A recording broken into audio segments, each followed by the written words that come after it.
just unpack all lesi story sikazolantshanga umuntu kaNozipho ngoba manje like u-identify kanjalo kahle hle lo muntu futhi akuseyona indoda kaNozipho mase usubuka le ndoda kaSisters kade shada naye nge-weekend because uNozipho uthe yena akafuna isithembu wahamba. She even left about 2 weeks ago, left a marital home wathi bye I can't wayishilo even naku the Mummy Club uthi guys ayike enye into esingakhuluma ngayo on this picnic when they had a picnic with the mummies wathi ayike indlela mhlawumbe sikhuluma ngamabhizinisi ethu sizane here and there as mummies nokuthi libe nikhuluma ngepoligamy. Why are we talking about this temple? Can we talk about other things? Ngenze ngikwazi okwasho yena wathi ngicela ningeke indaba yesithembu. Ayisha she couldn't take it into isithembu Sisters. She was just like I'm opting out. I can't. And on the weekend there was this thing going on yokuthi ke umntwana lo munye uNozipho lo amthathayo wahlala naye kodwa kwawo omunye umama and she was raising eight children including lo mntwana lo uKhokho, right? uKhokho abonakaleke emshadweni on the weekend waSisters. Abanye abantu they were blaming her ukuthi uKhokho kusho ukuthi u2Faced wayishide. Guys, ubaba wakhe at the end of the day uZola. Don't forget that. Yeah, uZola ubaba wakhe. I think uZola what happened was that after the video of theirs that went viral last year where uZola was going crazy on the children and Nozipho in the house. At the end of the day, ubaba wabo. So ubaba I think uthe nganeni lalelani. I think he actually gave them an option mhlambe or a choice. Ukuthi do you want to come to the wedding or you don't want to come? Or you understand? It's not Nozipho's call. Maybe let me put it that way to say Uzani, I mean, go to the wedding or not. Like you can't do that. Ubaba wabo at the end of the day, it's their biological father. Look at the shot. So a biological father yakho. And especially if he's been there for you financially for that matter. Uya emshadweni wakhe. Kuliwe nasilwanga phela la. So abantu abaningi bebebeka ukuthi how why beyalana bayokwenzana kulowo mshado lowo ngisho ukuthi they not supporting uNozipho. They are supporting her including the ones engezona ingane zakhe yena uKhokho lo ubonakala emshadweni nabanye abafana baNozipho they were seen there at the wedding. And I'm actually going to clip their pictures here so that you can see ukuthi bayile emshadweni.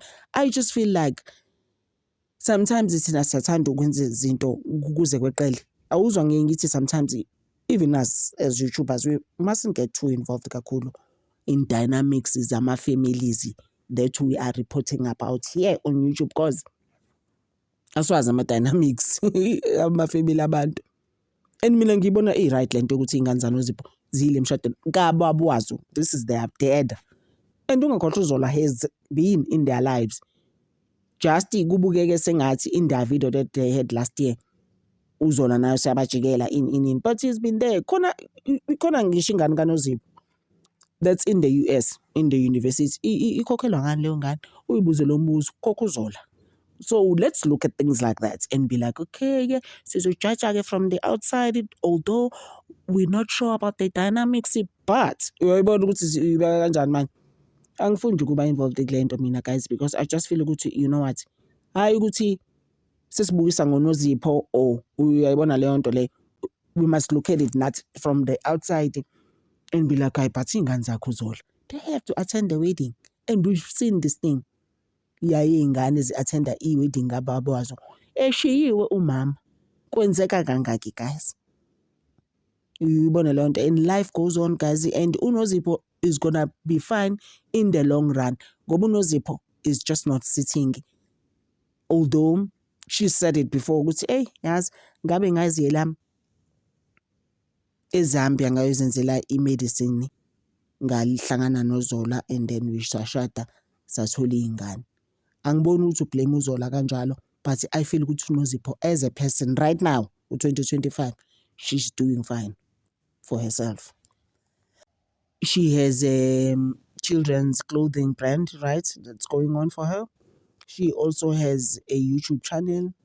She also has another podcast. She's doing okay. She's gonna be fine, guys. And I've always been vocal mina about how I like uNozipho. Ngithanda nje umoya wakhe ke mina. I like ukuthi uNozipho akascream uright kanjani uNozipho. Ukuthi maybe chances are she needed this to be able to be fine empilweni yakhe. Uyanida guys. Hey, women go through some stuff of ukuthi what?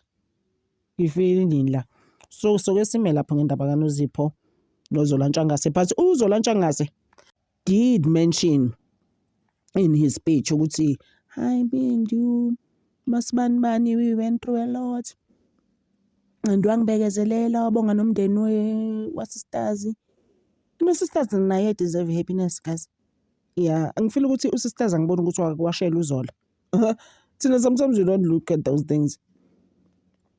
Ukuthi sisters is not really the cause of this. Ukuyibona leyo nto leyo. And manje abantu bafeel ukuthi she broke marriage kaNozipho noZola. But uZola is the person here ofuna ukuthi umbheshe masubunga. Uyibona leyo nto. So nje guys, isikhathi la ngamfike ngithi amadana misa amanye ama-families they become a lot. Sesiwathwele nathi sekuthina sihamba phambili. Thank you so much guys for always supporting this channel. Thank you.